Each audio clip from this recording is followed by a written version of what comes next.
Kita ambil daun mint secukupnya aja. Nih lihat, seger-seger banget.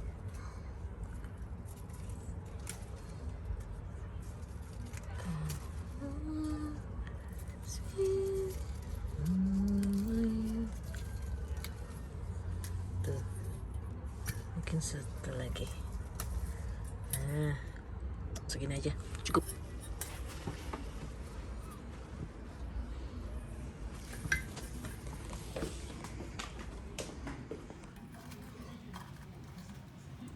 Ini daun mintnya. Sekarang kita mulai ya. Masukin daun pandannya yang udah dipotong-potong dan udah dicuci juga.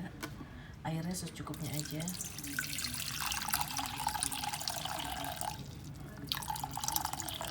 Kita rebus dulu ya sampai mendidih.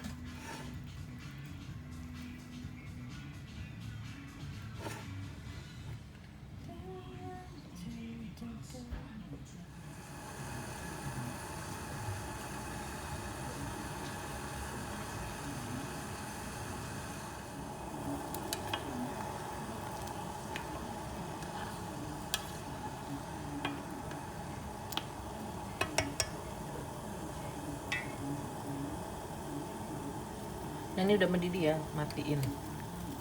Terus cemplungin daun mintnya. Udah selesai. Nanti tunggu hangat, tinggal mau kasih madu ya boleh, terserah.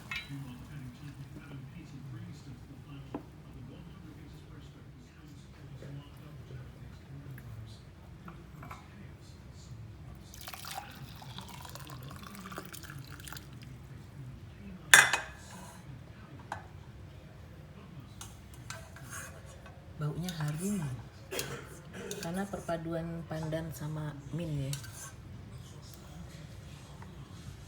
Nah ini mau dikasih madu juga boleh sih, terserah aja. Tapi ngasihnya tunggu anget ya. Tuh lihat tuh semangkanya. Semangkanya gede dan dia berbiji. Nah kalau pilih semangka tuh yang ada bijinya. Kalau misalnya adanya warna kuning tapi ada berbiji, nggak apa-apa, sama aja. Yang penting ada bijinya.